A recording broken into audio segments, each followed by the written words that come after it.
Cuando pusieron en marcha el documental, la situación migratoria de la población siria no era la actual, pero existe desde luego desde hace más de 5 años, cuando se iniciaba la guerra en Siria. Hablamos de un documental producido por la productora Arena Comunicación, documental que se ha visto en Milán y que va a la sección Cine Mira del Festival de Cine de Donosti de San Sebastián. Pablo Iraburu es uno de sus artífices y hablamos de District Zero. ¿Qué tal estás, Pablo? Bienvenido, buenas tardes. Hola, buenas tardes. Gracias por acompañarnos. Gracias. Y dentro de, bueno, de este trabajo, dentro o como el marco, podríamos decir, de este trabajo, nos lleva a hablar de Intermón Oxfam, esta ONG, cuya cara principal aquí en Navarra es Enrique Abad. ¿Qué tal, Enrique? Bienvenido. Muy buenas tardes. Bueno, dentro de ese proyecto Salva Vidas, ¿no?, de Intermón Oxfam, surge District Zero.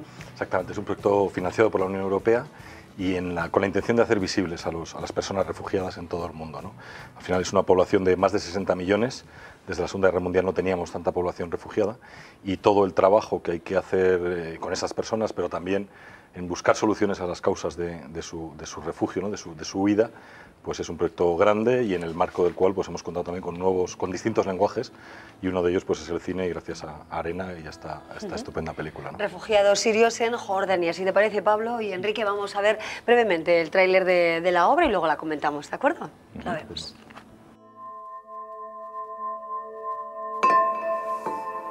هذا البيت عندكم بسوريا في قذيفة يعني هاي شو؟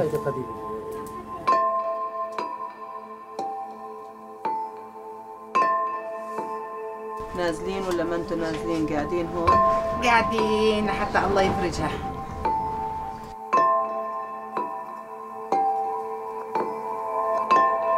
المي يوم يبكي ولد يا مأمون، يوم يبكي ابنك يقول لك بدي مي وما بتقدرش تأمن له مي.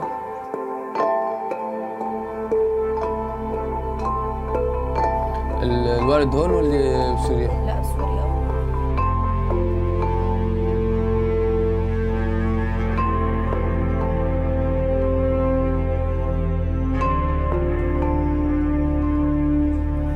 يعني اللي بتضل شغله مش مرتاح لها ما بيمشيش حال، يعني نوم وموت نفس النتيجه.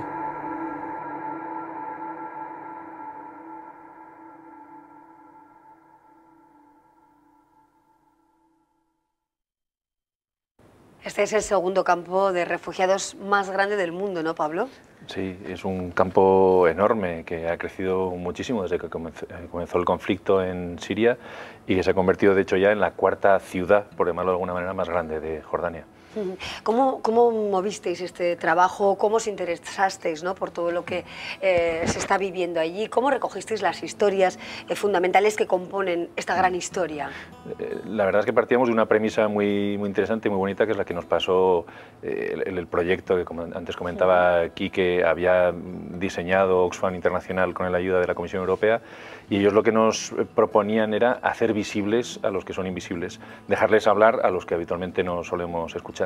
Y de esa premisa empezamos a ver a través de qué historia podíamos hacer eso, podíamos hacerles visibles, porque suele pasar que leemos en las noticias tantos millones, vemos números, vemos estadísticas, sí, pero no le ponemos un rostro. Y entonces dijimos, joder, vamos a buscar una historia que nos permita poner rostro a contar historias humanas que llenen esos numeritos que solemos ver rápidamente en los periódicos. Y entonces, dándole vueltas al asunto, descubrimos que hoy en día la identidad de una persona, de todos nosotros, seamos de Siria o de Navarra o de cualquier lado, está escondida sobre todo en el contenido de nuestro teléfono móvil.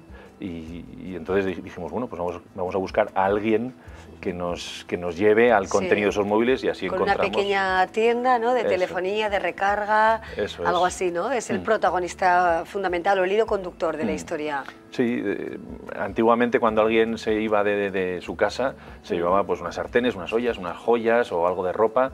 Hoy en día cualquiera de nosotros, si nos dijeran que nos tenemos que ir de nuestra casa ahora corriendo, lo primero que haríamos sería coger el teléfono y el cargador. Y eso nos pasa a nosotros y le pasa también a la gente de Siria, exactamente igual. Entonces lo que queríamos era encontrar una manera de acceder a ese interior de los teléfonos donde tienes pues su pasado, su vida feliz antes del conflicto, el conflicto, su casa destruida, la migración hasta llegar al campo. Y entonces, a través de la tiendita de Mahmoud, que es el protagonista, accedemos a esas historias y descubrimos en qué consiste esto de ser refugiado. Claro, y eso es, ¿en qué consiste esto de ser refugiado, ¿no? Que nos impactan las imágenes ahora más que nunca porque está de absoluta actualidad con el drama sirio, pero ¿cómo viven los refugiados? ¿Cómo han salido de su casa? ¿Llegan a ese campo? ¿Qué posibilidades tienen de desarrollo vital, de trabajar, de estudiar, de sobrevivir? ¿Cómo lo hacen, Enrique? A ver, no hay respuesta, es complicado porque yo creo que lo interesante es lo que decía Pablo, son personas que tienen una vida, ¿no? Que tienen sus recuerdos. En este caso es muy claro, yo creo que también que quieren regresar, ¿no? Que como tú decías antes, que van con las llaves, ¿no? Las llaves de sus casas, que quieren regresar a su hogar, y entonces cada uno tiene su experiencia ahí, ¿no? A mí me parece importante aquí el hecho de que no estamos contando qué hace Oxfam Intermón con ellos, o qué hacen las Naciones Unidas, o qué hace la Unión Europea, ¿no? Sino son ellos estas personas las que cuentan su vida, ¿no? Y en eso nos identificamos mucho, ¿no? Yo creo que lo interesante de cualquier película es cuando uno es capaz de identificarse con esos personajes, ¿no? Las películas de ficción o de no ficción entiendo que son buenas en la medida en que te tocan, ¿no? Y te tocan porque te puedes ver reflejado, ¿no? Y a mí me parece que en este caso se ha conseguido y se ha conseguido muy bonito, ¿no? Lo que hay que hacer, lo que se puede hacer, lo que se está haciendo, la solución al conflicto sirio, mucho más complicado, yo creo que es un debate posterior. La película no pretende dar respuesta a esto, me parece, o es mi opinión, pero sí generar ese debate para partir del hecho de que son personas como nosotros y que su situación pues no es la que debería ser, ¿no? Y es un ejemplo al final de, desgraciadamente, lo que está pasando en muchos lugares del mundo, ¿no? ¿Con qué te quedas de todo este trabajo? Cuéntanos un poco también cómo fue el rodaje, las dificultades supongo que entrañaba, ¿no? Con ayuda de traductores, por supuesto, el tiempo, los tiempos, vivir allí, bueno, pues unas cuantas semanas, entiendo, o más, sí, ¿no? Ha sido un proyecto que codirigimos entre 3 directores, Pablo Tosco, que ha hecho la dirección de fotografía y que trabaja con Oxfam desde hace tiempo, Jorge Fernández y yo. Y ha habido más gente, Miguel García, que ha hecho el sonido, Miquel Salas, que ha hecho la música. Es un trabajo en el que además ha colaborado gente de un montón de países. Y nos preguntabas por las traducciones, a nosotros nos ha pasado una cosa creo que es muy bonita, es que nuestro objetivo era hacerles visibles a ellos, que son invisibles. Cuando fuimos ahí, lo que hicimos fue simplemente ser testigos de sus conversaciones, pero ellos sabían que nosotros no las entendíamos, porque nosotros no hablamos árabe. Y eso hizo que de repente los que se volvieron invisibles fuimos nosotros. De repente ellos hacían cosas y nosotros simplemente estábamos ahí. Y luego en la sala de montaje, ya aquí en Pamplona, empezando a traducir, ahí va, de repente descubrías todo el contenido que estaba ahí dentro, que había surgido de una manera muy natural, precisamente porque nosotros en ese momento parecía que ni siquiera estábamos. Y yo creo que cuentan, eso es... Pablo, ¿no? ¿Cuáles son sus principales inquietudes o temas de conversación en el día a día en un campo de refugiados? Hombre, la inquietud, o sea, el motivo por el cual se van. A mí una cosa que me desespera un poco de los comentarios de la gente ahora, o de algunas personas cuando ven a los refugiados huyendo. Un refugiado no huye para tener una vida un poquito mejor o para ir a un país con un mejor nivel de vida. Huye porque hay gente tirando bombas que hoy caen a la casa del vecino y mañana te pueden caer a ti. O sea, el motivo por el cual la gente huye, y de eso ellos hablan mucho, de ¿y tu casa cómo está? ¿Y ya le han dado a tu casa? ¿Ya le han dado a la del vecino? Es así de básico. Tiran bombas de barril desde helicópteros y destruyen casas enteras y muere la gente que está ahí dentro. Entonces ellos comentan mucho la situación en Siria, pues cómo está tu barrio, cómo está tu primo, tienes noticias de tu familia, pues lo que comentaríamos cualquiera de nosotros. Y el objetivo de todos siempre es volver. O sea, ellos lo que quieren es volver a su casa. Claro, eso es lo único que quieren. ¿Cuánto tiempo llevan allí las personas con las que estuvisteis y habéis trabajado, pues, ¿no? en este trabajo, en este documental? Pues había gente que llevaba menos tiempo, hay gente que lleva 2 años, que lleva 3, que lleva 4, hay algunos que son recién llegados y hay algunos que son recién nacidos. Hay gente que ya ha nacido, lo cual genera una población un poco extraña, porque son sirios, son jordanos, o ¿qué ha pasado? Han nacido en un espacio que no es ningún lugar, es una especie de limbo extraño en el que además cada día se repite igual que el anterior, es como vivir casi en una cárcel. Entonces ellos tienen la sensación de estar como muertos en vida, de querer regresar a la vida, eso es lo que quieren todos. Claro, ¿y qué solución cabe, ¿no? Desde el punto de vista político, ¿qué se va a hacer o qué se puede hacer? Ahora además que, bueno, pues el tema está claro que ha sensibilizado conciencias, ya ha removido conciencias en Europa después de tanto tiempo de soportar esta guerra y este dramatismo, ¿no? Con el que se está viviendo. ¿Qué tiene que hacer bueno, pues, las instituciones europeas e internacionales? Internacionales, en nuestra opinión, hay 3 grandes problemas. O sea, el primero es el que quizá tenemos ahora más cerca, que es esos refugiados en la entrada de Europa o dentro de Europa ya, que hay que, pues el famoso y la horrible palabra de las cuotas, que parecen cuotas lácteas, que también están desgraciadamente en los cupos, las cuotas, y ese es un tema que, bueno, pues es mucho más sencillo de lo que parece. Si hay voluntad política, no es un número de población tan grande, es mucho más asumible de lo que parece y estamos preparados perfectamente. De ahí a canalizar bien toda esa iniciativa ciudadana, esa solidaridad de que querer acoger a la gente en sus casas, yo creo que no es necesario, pero creo que es muy bonito aprovechar ese impulso, ¿no?, ciudadano, canalizarlo bien y dirigirlo también a lo principal, y el papel ahí del Ayuntamiento de Pamplona, el Gobierno de Navarra, es muy importante, ¿no? Por otro lado estaría todo lo que es el camino, desde donde salen ellos, y no olvidemos que aquí estamos hablando de sirios, y estos días se está hablando más de sirios, de personas de Siria, pero hay gente de Eritrea, hay gente de Afganistán, hay gente de Pakistán, hay gente de un montón de sitios, más todos los migrantes económicos que no consideramos jurídicamente refugiados o refugiadas, que también están buscando una vida mejor, y que también están huyendo, a lo mejor no de una bomba de barril, pero sí de una muerte segura o de unas condiciones de vida totalmente indignas. En definitiva, hablamos de derechos humanos. Ese pasillo humanitario, que en términos de cooperación e incluso jurídicos se habla, no está garantizado. La gente se está muriendo por llegar a ese sitio cuando tiene derecho a salvar su vida y cuando existe un estatuto internacional del refugiado que se lo debe garantizar, ¿no? Entonces esa es la segunda crisis también. Y luego está de fondo al final el porqué, la causa, ¿no? Nosotros como Oxfam Intermón estamos obsesionados, y valga, perdón por la expresión, con ir a la raíz del asunto, ¿no? No sirve de nada poner tiritas cuando una persona tiene un cáncer, ¿no? Entonces tendremos que ir a ver qué es lo que se puede hacer. El conflicto en concreto en Siria es complicadísimo, la solución no es nada fácil, pero es muy peligroso que vaya la solución únicamente por lo militar, porque nuestra experiencia, no la nuestra como Oxfam Intermón, sino de cualquier ciudadano, yo creo, es que lo militar por sí solo no resuelve nada, ¿no? Entonces es complicado, pero desde luego hay que hablar de ello. A mí me parece importante también decir, pues yo estoy un poco obsesionado también con Eritrea, nadie sabemos casi ni dónde está Eritrea, pero sobre todo qué está pasando en Eritrea cuando hay muchas personas que también salen de allí y que lo pasan realmente mal, porque acaban muchos de ellos esclavizados en los desiertos de Egipto, aunque parezca extraño, secuestrados, y tienen que pagar sus familias una fortuna para liberarles, donde los están físicamente torturando, literalmente, y quiero decir que hay que ir a la causa también, ¿no? Entonces todo eso es complicado. Y ahora que nos acercamos a este tema, Pablo, ¿qué reacción ha tenido el público? Habéis mostrado, como decía, ¿verdad? En Milán estaba previsto que estuvierais el domingo. ¿Qué sensaciones ha provocado en el público?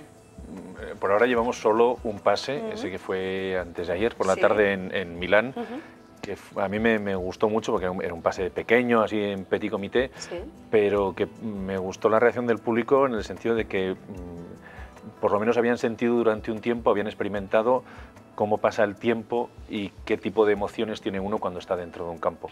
Entonces, hacerle sentir a una persona empatía por un refugiado creo que es la base para todo lo que proponía Quique. ¿Vale? Primero hay que sentir empatía por el otro y después vamos a pensar en qué tenemos que hacer, pero partiendo de esa base de saber que estás hablando de otro ser humano. Del otro, entonces, por lo menos, de conocer su vida, ¿no? Realmente, o qué piensan o qué hacen, ¿no?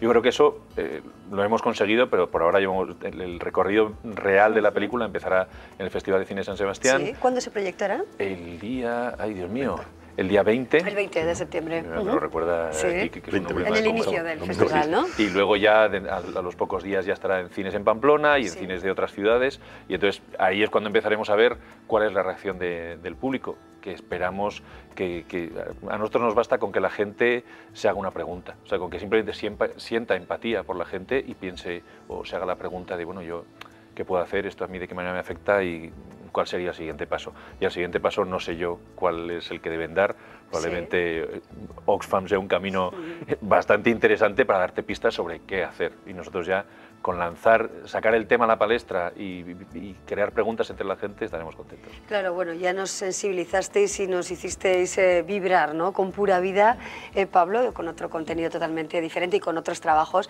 pero está claro que en este caso seguramente la emoción es lo que asalte, ¿no? Cuando veamos el trabajo. Sí, nosotros lo que sabemos hacer es contar historias, eso yo no sé mucho más que eso, y contar una historia que emocione y que te mueva a la acción. En nuestras películas siempre tiene ese denominador común, y luego ya el momento de la acción ya no es el mío, eso ya cada uno allá que vea qué es lo que puede hacer. Yo después de hacer esto, pues lo que hice fue ir a esa manifestación que hace un poquito habéis enseñado, pues pensaba que era en ese momento lo que yo tenía que hacer y fui con mis hijas y mi mujer. Sí, es importante, ¿no? De alguna manera, bueno, pues llegar a este punto desencadenado, como todos sabemos, fundamentalmente o muy especialmente por esa famosa fotografía de la que estamos hablando todos los días, de ese niño Ailán en esa playa, ¿no? Que esto, bueno, pues de alguna manera ha cambiado un poco el curso de la historia. Enrique, ¿cómo ves realmente las consecuencias de esa imagen y el valor también, en este caso, del fotoperiodismo? Bien, yo, a ver, tengo una sensación pues agridulce, ¿no? Por un lado, me parece muy bonito cualquier manifestación, porque lo que decías tú, esa empatía, y puede ser la película, puede ser la foto, de una manera mucho más trágica y dura, pero al final es mover a las personas, y eso no tiene precio, eso es una maravilla, pero nuestra responsabilidad, y no solo nuestra como entidades sociales dedicadas a estos temas, sino creo que también de las instituciones, es canalizar eso bien. No es ahora la prioridad acoger personas aquí, en Pamplona, no estamos pensando en habilitar pisos ni habilitar lugares, primero tiene que pasar por unas autorizaciones primero de la Unión Europea y tal. Sí. Hace mucha más falta la presión política de la ciudadanía, que mueva a su vez al Ayuntamiento, que mueva al Gobierno de Navarra, que mueva al Gobierno español y a la Unión Europea para que se pongan soluciones a esto, ¿no? Primero en acoger a esta gente que lo necesita ya y luego en ir al fondo del asunto, ¿no? Yo creo que eso es importante. La parte agridulce, la parte agria para mí es que los que he oído a políticos, y sobre todo estoy pensando ahora en ingleses, porque lo leí muy claramente, que una vez vista la foto decían, viendo estas fotos tenemos que movilizarnos, ¿no? Eso me indigna grandemente, ¿no? Porque los políticos no deberían necesitar ver estas fotos, ya tienen la información para actuar, ¿no? Ellos no necesitan moverse, no deberían moverse solo por sentimientos. Pero también al mismo tiempo le daría la vuelta y diría en positivo, cuando la gente se moviliza, cuando la gente se actúa, cuando la gente siente esa empatía y quiere cambios, los políticos se mueven. Entonces es el poder que tenemos los ciudadanos, ¿no? De ahí al hecho de publicar, no publicar la foto, no sé si ibas por ahí, pues la verdad que ni idea. Nosotros no lo haríamos nunca como entidad social, porque tenemos un código de imágenes que dice que no podemos mover a la pena y no podemos no podemos publicar esas imágenes duras, pero entiendo que el periodismo evidentemente es otro mundo y se me escapa. Pablo, ¿tú cómo lo ves? Pues a mí me pasa también esa sensación agridulce que comenta Quique, porque me alegra que la gente de repente le haya prestado atención a Siria, me alegra que la historia que nosotros hemos contado a través de District Zero esté sirviendo para algo, pero precisamente por ver que esa historia ya la hemos contado, nosotros esta misma mañana en Arena nos hemos puesto a trabajar en hacer un proyecto sobre lo que está sucediendo en Sudán del Sur, porque curiosamente nadie sabe qué es lo que está pasando en Sudán del Sur y también hay un montón de refugiados en Sudán del Sur. Si entras en la web que hemos habilitado para el proyecto, se llama districtzero.org, ahí se puede ver todo lo que está haciendo el proyecto de USAID Slides y entonces puedes ver que vale, está lo que está pasando en Siria, pero también la situación de los refugiados en la República Centroafricana, también la situación de los refugiados en Sudán del Sur, que son historias que como no tienen foto, pues igual no movilizan tanto. Nosotros ahora lo que nos gustaría es empezar ya en cuanto se pueda a contar otra historia. El poder de la imagen y de la fotografía, ¿no? Unas quizá más relevantes o más impactantes por el momento que nos ha tocado vivir, pero el valor y las consecuencias que entraña también, ¿no? este trabajo. Historias, desde luego, también las que albergan esos trenes que estamos viendo en Europa, esas imágenes impactantes de familias desestructuradas, de niños que entran por las ventanillas de los trenes. Ahí sí que hay historias también, Pablo. Uf, eso es horrible. A mí lo que me da pena es que haya que llegar a ese nivel de... O sea, si el niño entra por la ventanilla de noche no hay imagen, si no hay imagen entonces ya ese niño no nos importa. No existe. Y eso es un poco triste. Entonces tiene que entrar en el momento en el que nosotros estamos mirando o en el que por algún extraño interés de repente prestamos atención a eso. A mí me da miedo que pase como ha pasado con muchas otras cosas, como ha pasado con Melilla, que una vez que has visto la quinta foto de los subsaharianos subidos arriba, eso deja de ser una novedad. Probablemente estén ahora unos cuantos subidos ahí arriba y no nos estamos enterando. Me gustaría saber qué pasa cuando empiece el colegio, cuando empiecen las rutinas de septiembre, octubre, y entonces ¿dejará de haber trenes o dejará de haber imágenes de trenes? Claro, ¿nos olvidaremos de este drama o no? Bueno, pues esperemos que profesionales como vosotros, que estáis siempre ahí pendientes de, bueno, pues de estos, iba a decir males, ¿no? Que se sitúan en diferentes lugares del planeta, que estéis vosotros, nos lo contéis y hagáis este trabajo como habéis hecho, la verdad, y tengáis muchísimo éxito, ¿no? Porque, desde luego, que interés suscita más que nunca, ¿no? District Zero en el Festival de Cine y luego cuando llegue a Pamplona, Pablo, está clarísimo. A ver, lo que tiene que hacer la gente es ir, verlo y después que hablen con Quique. Así es. Bueno, Enrique Abad, de Oxfam Intermón, muchísimas gracias por acompañarnos, Enrique. Enhorabuena por vuestro trabajo siempre. Y gracias, Pablo Iraburu. Mucho éxito a ti y a todo el equipo que habéis hecho este documental. Gracias. Muchas gracias y enhorabuena. Abrimos así el programa de nuevo, bueno, acercándonos de esta manera al pueblo sirio, a los refugiados que viven en ese campo, en Jordania, el segundo más grande del mundo. Hacemos una breve pausa y seguimos con más temas.